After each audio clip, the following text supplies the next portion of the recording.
lots of oars on the depth chart of the offensive line. Just wondering, what is that rotation going to look like, and are those some competitions that are going to go, I guess, into the season with some of those guys? A lot of great competition in fall camp, and going through, we felt like there were still kind of a few oars in there, and so I'm excited to watch these guys play, watch them compete, and go out there and watch them play, right? And they are going to rotate a little bit, just getting guys in different moments, different situations, because ultimately we have to get to a point where we feel like, okay, this is the guy, and all those guys have done an incredible job coming along really nicely, but we just want to see a little bit more. Okay, Colton Sully. Then another depth chart question. We saw Jaron tight end one. What did he do to separate himself in that room? Jaron was absolutely consistent all fall camp. Not just in his play, but how he was in the film room and his studies, being in the building. And the best thing that Jaron did at practice, when the ball came his way, he made the play. And that was really exciting. And again, I say consistent with that. He was consistently making the play. Someone who understands where he's supposed to be in certain concepts, how to run the route and body position himself to get open. And I think he built a really good rapport with John. And so, Jaron went out there and he earned it. And that's not to say those other guys haven't done an unbelievable job. They are all still going to play too. But, Jaron earned the right to run out there first. Okay, next to Colton, Tom. We were talking to John last night. He was saying that when he got here in the spring, he remembers throwing a touchdown to Giovanni and being like the only one to run down there to celebrate.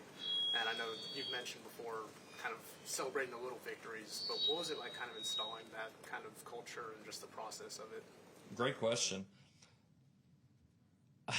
I always say you got to remember that football's a game, and whenever good things happen, whether big or small, they're worth celebrating.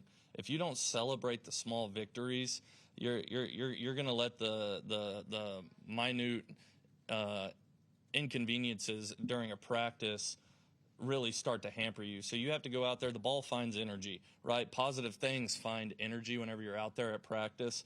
And so building that in those guys every single day and celebrating another's success, celebrating your teammate's success, that's part of our culture here. That's part of Coach Venable's culture here at Oklahoma, is celebrating all the small victories and successes that your teammates have too. And so just making that a point every day, okay, on every potential play, to look for the good in it, all right? And that's from coaches and players alike, celebrating those small wins. I think it just helps, one, build the confidence and allows those guys to go out there and play even more free. And so it was fun. It was fun to get that going throughout the spring and summer and fall camp and build that. And those kids, they've done a great job supporting each other. Keep going down the line,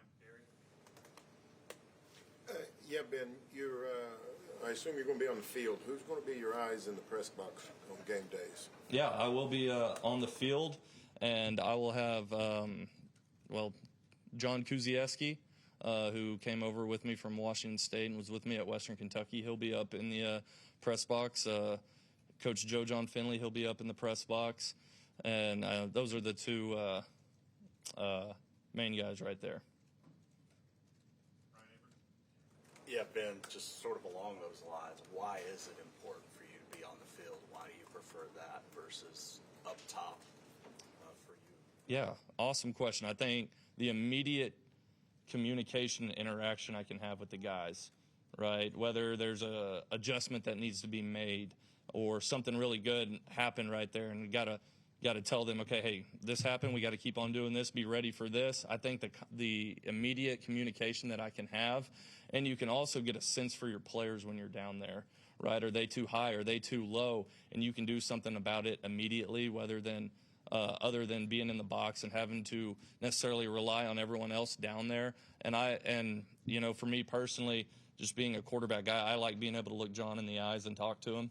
I think that's really important. I think that direct communication and getting on the same page is really important. So that's why I like being on the field. You always done that? I've always done that, yes, sir. Appreciate it. Okay, Ryan Jack. Another one on the offensive line. Coach Beanbo traditionally tinkers a little bit those first 5 or 6 weeks and does a good job at that. But with the meat of the schedule picking up immediately, how do you balance letting those battles carry on versus needing to build that chemistry and cohesion to get after it with some of these big-time defenses you got front-loaded in the schedule? Coach Beatonbell's done a great job throughout camp of mix and matching and putting people and ultimately pushing towards, where we think the best chemistry is. And again, you see those oars and stuff on the initial depth chart that's out. Again, that's us just trying to find the pieces to the puzzle, right? And ultimately building that straight chemistry that you're talking about right there. But you're right, it is important. We got to make sure throughout the bulk of this schedule, because like you said, it starts early. We got to make sure that we are on the same page and we're lockstep, especially in those front five, okay, going into the season. But Coach Beatonbell's done a great job of putting those guys in different situations in order to see where do we have the best chemistry, what specific group, who plays the best where, who plays the best next to somebody. He's done an awesome job with that. Stay on that side, second row, Jenny Carlson. Hey, Ben, I know you've only been here a short time, been around Brent a short time, so this may be a little bit of an unfair question, but every head coach has got a level of personal responsibility. It's the nature of the job, obviously, but Brent spending time here really helping to reestablish Oklahoma as a power. I'm wondering just what you've seen in terms of, his level of personal responsibility. What sort of informs that for him on a day-to-day basis? His level of personal responsibility to make. Care. Yeah. I don't know if there's anyone in the building, probably in Norman, that questions how much Coach Venables cares, and he shows it with how he does everything every single day. He truly lives by the motto, "How you do anything is how you do everything," and he's always ready in every single moment. Every single moment is 4th and 1 to him. It's the most important thing every single day. And that feeds off into the coaches, and it feeds off into the players. And so that mindset that Coach Venables brings every single day, it sets a precedent and a standard for every situation that we could be in the meeting room, on the field, in our staff meetings, that what we are doing right now is the most important thing. And I personally think that's the only way to do it. I mean, you have to be in the moment in everything that you do, and Coach Venables exemplifies that in every aspect of his life. Any examples of that stand out in your mind? I mean, the best one is, whenever we have situationals during practice, whether it's a 2-minute drill or 4-minute drill, or we're working third downs or we're working goal lines, he is living in that moment. And the players feel that. I feel that. It makes me want to compete even harder because, he's running the defense on the other side. I'm like, well, if he's going to bring it, I better bring it too, or else my guys aren't going to bring it. And so that's just one example right there, but it's everything that he does. And it's something that I really appreciate. Okay, third row behind Jenny, Cliff Brown. Yeah, Coach, you got a lot of running backs who look like they're capable of getting game action. Do you prefer to have maybe a couple of guys that you lean on, or are you good with like 4 guys over the course of the season? You have to look at your personnel, and you also have to look at what the game plan is going in. And you have to try and find the specific strengths that all of them have and put them in the situations to be successful. I think we're fortunate in the running back room that we have guys in there who are really talented, who can do a lot of different things. But again, if a guy's hot, I'm not going to take him out of the game. If he's running well, if he's built, if he has a good mindset through every play and every drive of the game, it's going to be really hard to just take him off of the field for just somebody else. Okay, but at the end of the day, you got to play to the strengths of those guys and what the game plan calls for.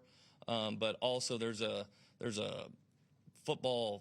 coach element to it, a football element too, that if a guy's rolling, you don't cool him off. And so I hope that answered your question. Okay, third row aisle, Terry Murdoch. And I'm curious, new receivers with a new quarterback, how much of that is just a connection between those two, between the quarterback and the receiver, versus just flat out talent to make your offense successful? Yeah, chemistry is huge. And since the day that, John got here, right, he's been building it with those guys, because they really a lot of them showed up at the same time together.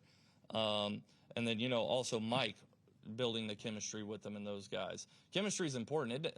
You can overcome some things with talent, sure, But if you look at any great receiver, college or NFL, the chemistry they had with their quarterbacks, I think is, irreplaceable, because there's been a lot of talented receivers that haven't done as well as they'd want to because them and their quarterback aren't on the same page. So I don't think there's any replacement for chemistry specifically between those two positions. And I like the work that our guys have put in spring, summer, and fall to, get on the same page, whether it's timing or specifics on how maybe John likes to throw a route or throw a receiver open in certain situations. And so those guys, they've done a great job. There's no replacement for chemistry in my mind. Hey, Ben, you talked a little bit about the receivers. I wanted to ask specifically about that X spot with Keontez, Ivan, Elijah. Just how competitive was that battle specifically, and then just what stood out about Keontez? It was fun. It was really fun. It was insanely competitive too, because Keontez, he's an older guy. He's played a lot of ball.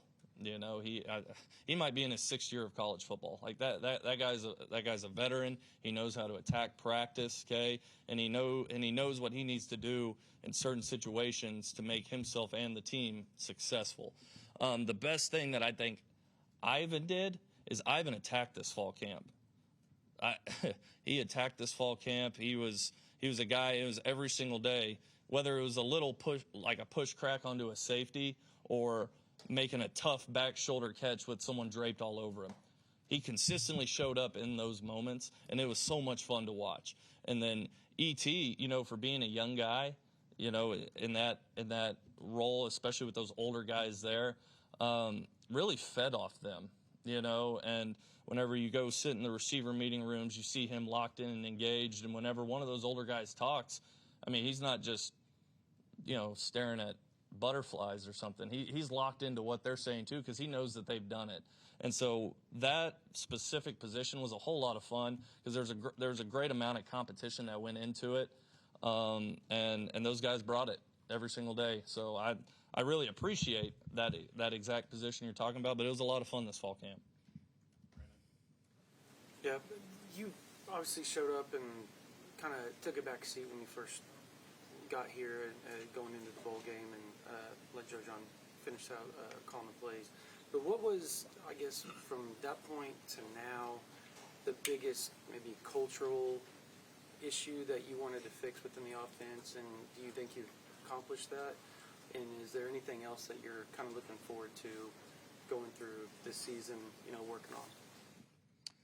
Whenever I came in, I think it's really hard for me to just comment on anything that happened last year or the state of anything whenever I got here. I don't think that'd be fair for me to do that. But one thing that I did know whenever I did come in is these kids want someone to follow. They want someone to lead them, because our kids, one thing I've learned about them, if you ask them to do something, they will fly around, they will do it, and they will do it to the best of their ability. So whenever they can consistently get that every day, and from me, I take it personally, because I feed off Coach Venables in that respect of, I'm going to bring it every single day because I want these kids to bring it every day. And it kind of goes back to his question earlier, feeding off the energy that I can bring every day, feeding off the consistency that I can every day, because kids can sense it. If you're one way one day and one way another, okay, they know better than anyone, right? And so I think that was the biggest thing that I could bring to the table, was just my level of consistency of how I was going to be every single day, whether it was the energy, me at practice, how I interact with them in the building. That was the thing on that side of the ball that I thought I could bring the most value to, just for them, and in terms of getting them to pull the rope in the same direction. Yeah, Ben, wanted to ask you about Javante Barnes and Torrey Blaylock. Just what did those two guys in particular show you during fall camp? Because it seems like they made the most of their opportunities. Toughness, and they were resilient all fall camp. Those guys were, staples in fall camp, just as terms of they were there every single day. They didn't try to. There were times where their bodies were probably hurting, but They knew we needed them in those moments. I just appreciate those guys because they allowed us to practice the way we need to practice, and they brought it every single day, and they both got so much better every single day. And I think of Torrey as a young guy. I think with the reps that he was able to get in this fall camp, I think it just kind of sped up his development and made his ceiling even higher. And so I have nothing but respect for those two kids. They were awesome during fall camp, and they're great kids. As respectful as they come, they're sharp as can be, and they're team guys. If they got to pick up a blitzing Kobe McKenzie in the A gap, they're going to do that. And then if they need to do something out of the backfield, they're going to do that, and they're going to do it to the best of their ability. So those two guys are awesome. Sorry, that's all the time we have for today. Thanks, Ben. Yep. Appreciate y'all.